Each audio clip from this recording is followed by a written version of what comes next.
Alright, so this is just a very informal modeling session.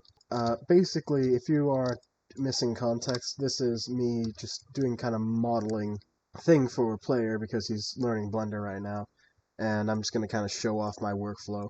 He's very quickly designed this kind of gun for me, and we're just going to try very quickly modeling it, just to the best of our ability. I've started off, this right here is dimensionally, it's not identical, but obviously because it's a fucking rectangle, but it is very, very similar to a 9 by 19 Parabellum round. I'm just using that because, he says it's firing like 9 mil.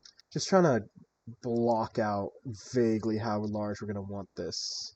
And I will preemptively warn I will likely go off scale, off reference for this because he, in the time it took for me to drive home, changed his reference like drastically. He's making it into some weird oozy shit right now. Meanwhile, I'm going to try to copy this to the best of my ability, and then maybe later we're going to interwar it.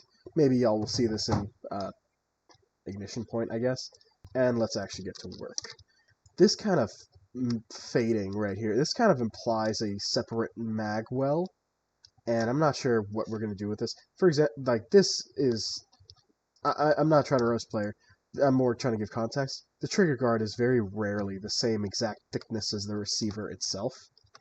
So, and that's kind of just an implication to me. This is not going to be like one to one. So we're just going to start off by blocking out the very, very basic shapes. That grip might be troublesome in the future, but I've got an idea.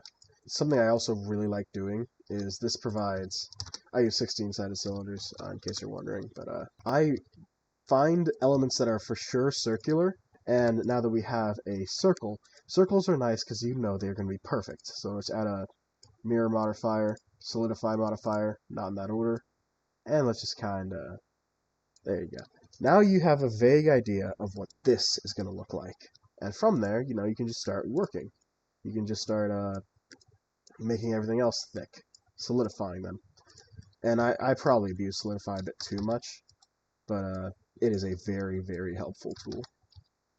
But yeah, this is kind of like what the modeling process looks like with me. I kind of block out first. It's a lot easier if I'm making a real gun, because I know what the real gun vaguely looks like. But at this point, I do not have that luxury because this is fictional. So here's the very basic blockout, and I'm looking at it already. That's kind of sussing me out, but again, I actually talked with Player about this. A lot of the time, a 2D artist will not fully visualize what their creation will look like in 3D space. And, ask me how I know. Of course, because I've been modeling people's 2D creations for a while now, and I've run into this issue time and time again.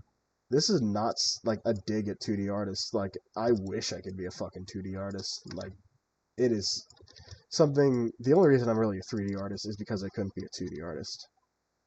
Shaky hands. Never really got that manual precision.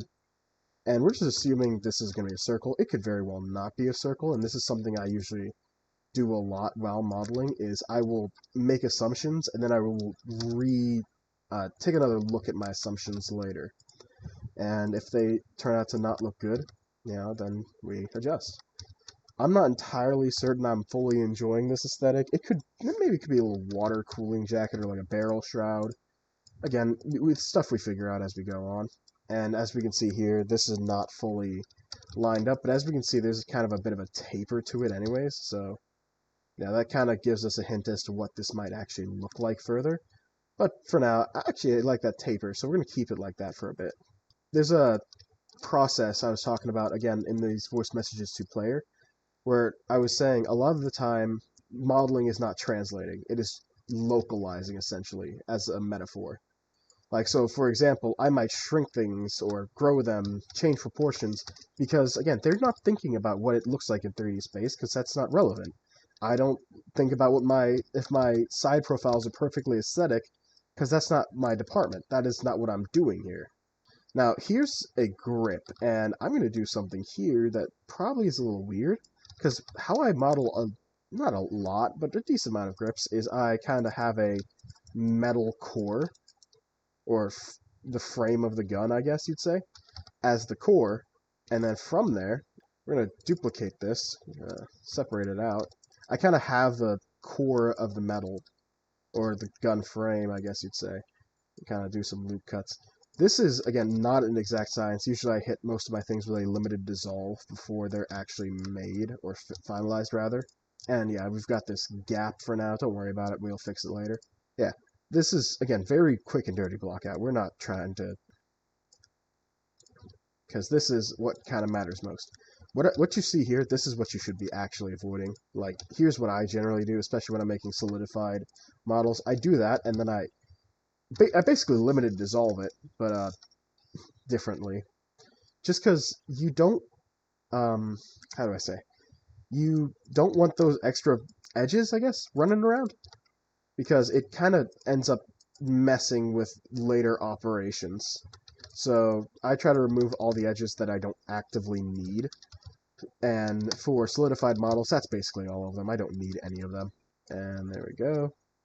And here we start seeing the vague idea take shape. And we can also start seeing that maybe this isn't looking too good. So, again, you don't translate one-to-one, you localize it. It is going into a different medium, so then you start thinking, okay, what am I going to have here? Like, okay, let's look at the, inspiration. It's about the size of an Uzi or Mac 11. It fires pistol rounds. It's called the can. So we're probably actually keeping this a cylinder, just because it is contextually, it makes sense. So, how about this? I'm going to end this here, and we will reconvene once I figure out how to more accurately do this. Or rather, how to translate this better. Alright, so just a quick update. So far, I've kind of redesigned a lot of it, because just thinking about it, like, literally called the can, but also it's relatively small. Not just that, but I actually realized it was quite, like, too small. By a lot. I have another submachine gun in the background, which I'm very roughly, not referencing, but kind of making sure that it looks vaguely realistic in terms of size. It's significantly larger now. Again, pitfalls of using references like this, trying to just gauge how large it's going to be by blocking out 9mm rounds. Doesn't exactly work that well, especially if you don't know what they actually are supposed to look like size-wise. We're probably going to rework this grip at a later time. We're going to add the trigger guard, but right now this is kind of more the shape we're going to look at. We're going to add an ejection port too. That's why I've got these loop cuts here, and I will kind of update you guys when that is done. Alright, just another quick status update. We've added an ejection port, a bolt. The bolt is questionable, to say the least. Essentially, I could model the spring, but the question of, how would I do that? Rather, how would I model it compressing? Because my idea here is the spring kind of, goes all the way back until the very nose cap, or end cap, I guess, of the gun. And then, when firing, this thing just kind of springs forward, blows back. Probably has a ridiculous fire rate, but, player already kind of said this was meant to be almost a gangster gun, and I think highly compact, stupid, impractical fire rate kind of fits that description. I'm also assuming open bolt. It could be closed bolt, but that is generally not how these situations go. Again, grip, still as we worked on, trigger guard, probably magwell. We're getting into the final stages. Also some slight alterations to the handguard. So I'm going to get back to trying to finish modeling this real quick.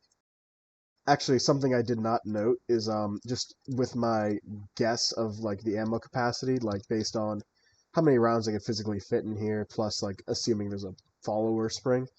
This thing is very small. This would be an 8, maybe 9 round magazine. So that kind of tells you how microscopic this thing is. Now, a player was saying this is probably the size of an Uzi. This would be the size of a micro Uzi in the way I've currently modeled it, which is, again, an issue. Just because proportionally, this does not make sense as an Uzi. Just with the length of the magazine, this thing would be a nail gun, which is actually what player ran into, and then he started making it just an actual Uzi. So, different ways to interpret things. Alright, and I just want to make this very quick update as a lesson in proportions. So, proportions are not an exact science, especially when you're well, basically taking a sketch. Let's kind of move this a bit over here for reference. Again, 9mm. This is roughly a 9mm cartridge, and that's roughly the grip we're having, right? Now, this is roughly on scale to the drawing, and this is what I had to do to actually make it, well, basically function as a grip. This is a very, very disproportionate gun. And again, it's just a sketch. I cannot fault player too much. But, and you know, honestly, we're starting to almost reach like C96 proportions, which, I mean, it's better than not having proportions at all. I'm just going to quickly save, and I'm going to see if I can grab another handgun. And let's look at our Frommer stop. And we're going to render this to make this easier to see. Now, if we just look over here for a moment, let's get that out of the way. Now the grips are starting to look a little bit more proportionate, rather. But ejection port looks about right. Bolt, about right, I guess. So far, we're looking pretty good. The trigger guard is pretty small. Again, I'm going to work on that a bit more. There's a lot of things to work on here. But we're starting to get a pretty good picture of what this gun is going to be. Also, I made sights. Very basic sights, but, yeah. Anyways, we're getting back to work here, and I will come back to you all when I'm closer to being done. Alright, and this is going to be our final product. We got a mag release that I just added, kind of screw detail over here. Not exactly truly final products. Usually I kind of continue editing them. I usually release the model, or rather take a screenshot of the model, kind of post it around, get feedback, and then I further improve. And I know I didn't do a lot of actual modeling on screen because a lot of it's just boring and frankly not super helpful.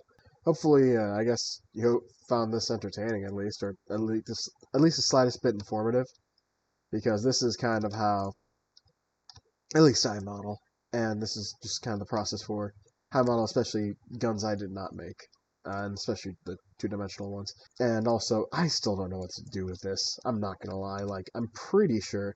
In fact, let's just test a theory real quick. Let me just. Yeah, honestly, it looks frankly better without the giant stupid can. That I don't know what the purpose of it is. Purpose of it is rather, unless that's meant to be. That cannot be a suppressor. I don't know what that is. Like, this is kind of meant to be like a PDW type thing, maybe, but like it's no. It's really not gonna. I don't think that's really gonna help you. Like, hold on, let me grab another pistol. Okay, and here we can just immediately start seeing that dramatic size difference. Like, maybe you could get a vaguely comfortable hold, but like, well, let me move this a little bit closer.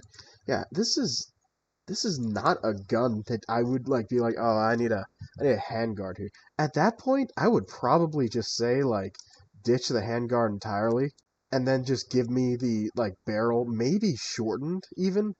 Like, I don't think the barrel needs to be this long. Uh, I guess if you want that range, but then again, there's no stock on this, so like, it's just like long for the sake of being long. And like, if you actually look at the original, yeah, it's shorter, sure, yeah, but like, if it's shorter, it almost kind of just looks like a C96, and you know, I don't know if that really fits the gangster gun vibe player was talking about, but you know, that looks like a normal pistol. But then if you look at this, what is even this supposed to be? Like, hold on, let me real quick rewind a bit and then actually put that grip back on. Like, tell me that this isn't just the what even is this firearm at this point? Like, it looks unhealthy. It looks ill at that point. Like, which would you take? This or that? Yeah, I would like a random cylinder on the front of my gun that I'm willing to bet my kidneys will not help you get a good grip on this gun. So, yeah. That being said, that is basically the model complete. So, I'm gonna save where I am and then probably start editing this down.